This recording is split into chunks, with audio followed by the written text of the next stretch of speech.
Our presentation is on privacy and surveillance. For our open letter, we chose to do Keep Artificial Intelligence Out of Government Surveillance. This article discusses the rise in the use of tracking technologies and AI in the government. It shows that the insufficient regulations around AI will lead to the loss of privacy and individual liberty for all Americans. We chose this article because it shared our concern for the lack of privacy in the digital age and that it is continuing to get worse. For our research question, we cited on how does the rise of pervasive tracking technologies, such as facial recognition, phone geolocation, and online behavioral profiling, and other uses of AI, challenge the balance between convenience, privacy, and freedom. We came up with this question after all reading the opinion article and then discussing the main tracking technologies and what they challenge. I had the Scholar article, and the title of the article was Privacy in the Digital Age, written and edited by Thomas Riggs, published in 2015. Many arguments, who has control of your data or privacy online, and the cause and effect of laws defending or worsening the problem. This sources effectiveness of the argument about privacy in the digital age in answering our question, which how does the rise of persuasive tracking technologies, facial recognition, phone geolocation, and online behavioral profiling challenge the balance between convenience, privacy, and freedom. It is a good source to get both sides of the argument or story, understanding why the government wants to have surveillance on us without any warrant and such, but the people don't really want it.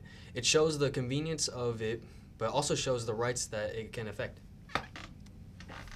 My initial reaction to this article, that was going to be mostly about the government just wanting to keep the surveillance on us at all times and how it could mostly just protect us.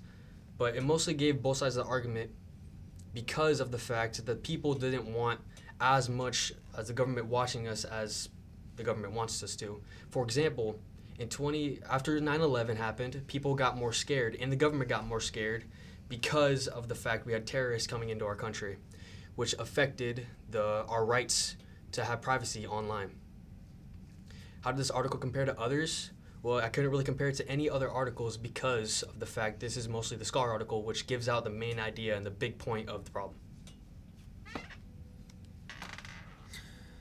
All right, I did the nonprofit organization article. The title is The Movement to Ban Government Use of Facial Recognition, written by Nathan Sheard and Adam Schwartz. The main argument is that government use of facial recognition is threatening privacy, free expression, and civil liberties. The evidence that it provides is examples of cities with facial recognition technology bans, such as San Francisco and Boston, civil liberties and rights-based arguments, risks of government misuse and discrimination, and supports from advocacy and privacy experts. The effectivity of his argument. The author effectively supports his argument by using real examples, explaining the risks of facial recognition, and connecting it to broader advocacy and legislation. However, the article lacks data, counter-arguments, and this makes it more persuasive to privacy-focused readers than to skeptics. The credibility. The Electronic Frontier Foundation, which is where the source comes from, is a credible source because it is a respected nonprofit in the digital rights. Additionally, the source is credible because it cites verifiable examples. My initial reaction to the article, it had a strong and convincing case about the dangers of facial recognition and its impact on privacy and freedom. I noticed how bias may have influenced my reaction because I do not like the idea of me being tracked wherever I go 24/7. How does my article compare? The article strictly talks about the negatives, while the other ones we all talk about have a more neutral stance. They use different pieces as evidence, and they talk about regulations more than what mine did. Mine is pretty opinion-based. Okay. I had the news article. I chose one titled, The U.S. Government Plans to Go All In on Using AI, but it lacks a plan, says a government watchdog. It was written by CNN and published in 2023. The main arguments of this source are that it argues that the government's decision to use AI is not well thought out and has too many risks, including danger of displacing workers and the possibility of threats to national security. It also argues that more regulation on the use of AI in the government are needed.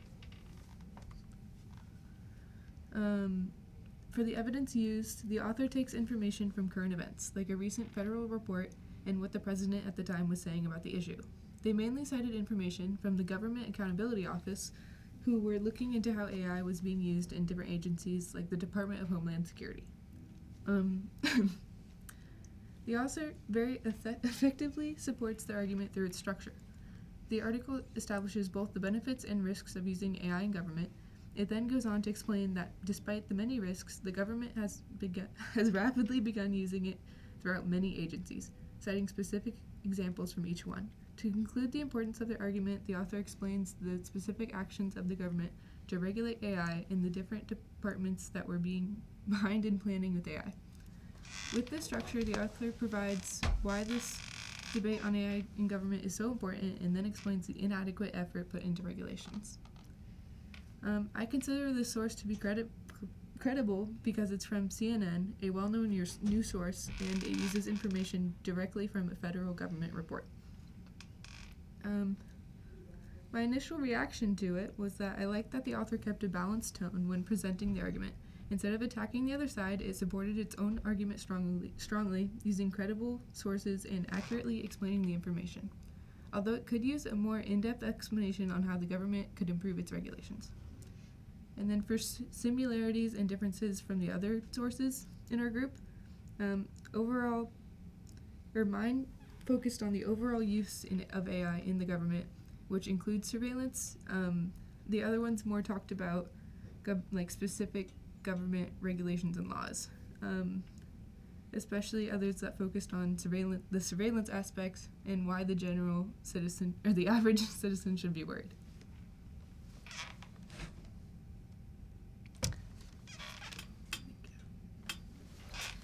I did the online opinion article. The title of the article is The Argument for Digital Privacy by Mike Silver. The main argument would be we shouldn't be tracked because there's too much information of us getting out that we don't know of. How we can support that is apps on our phones, calls or messages on our phones can be tracked and looked at without us knowing. The evidence is government and online resources. What kind of evidence that the author present to support the argument is we should be aware of how much of our information is getting out, and we are not aware with how much the government or anyone else knows about us just from apps on our phones, ads, or phone calls. They talk about smartphone sensors, GPS, and metadata. The article also talks a lot about how media and apps can give out lots of information and lots of personal stuff, which is more than we do know. Does the author effectively support the argument? Why or why not?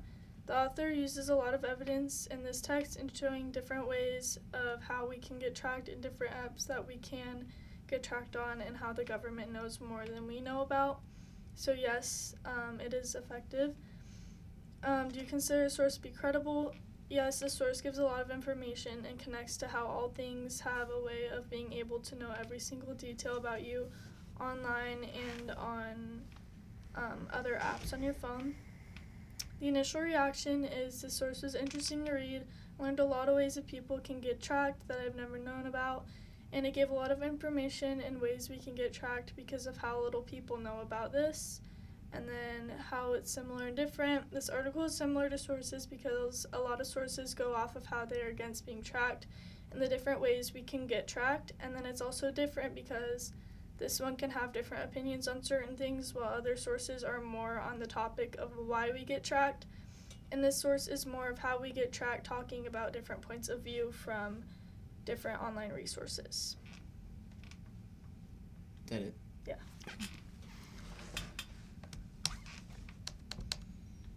Oh no, you have this one. Social media post. Okay, I also did the social media post. Our posts, the titles from them are Our Privacy is in Danger with AI. That one's from Reddit. Another one is AI is slowly making privacy for normal people obsolete. That's another one from Reddit. And the third one is The Tech Knows Your Face Better Than Your Rights. and that is from Twitter or X, whatever you call it. These are posted by 3 anonymous sources with random names from these social media platforms. And the main arguments that they provide is that AI and tracking technology are taking away our privacy and freedom, and that people trade privacy for convenience, allowing mass monitoring by companies and government agencies. The evidence. Because these are social media posts, these are all personal experiences and observations from Reddit and Twitter users. They use a lot of logic from based on the AI data and collection and misuse, and then some emotional appeals. Basically, from the quote in one of the sources says, "The tech knows your face better than it knows your rights." The effectiveness, I think it was effective at raising awareness and concern, but is weak on data and verified sources. The credibility, I'd say it's partially credible because the posts are all from privacy-related communities on these social media platforms, but the authors are anonymous, so the info reflects public opinion and not expert research. My initial reaction, or overall, I agree with what these people are saying about the privacy concerns,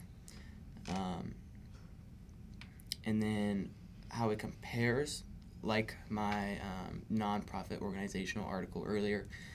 The post focused on privacy threats and surveillance risks, but they're different because they are more emotional and informal, reflecting public view rather than data or policy evidence.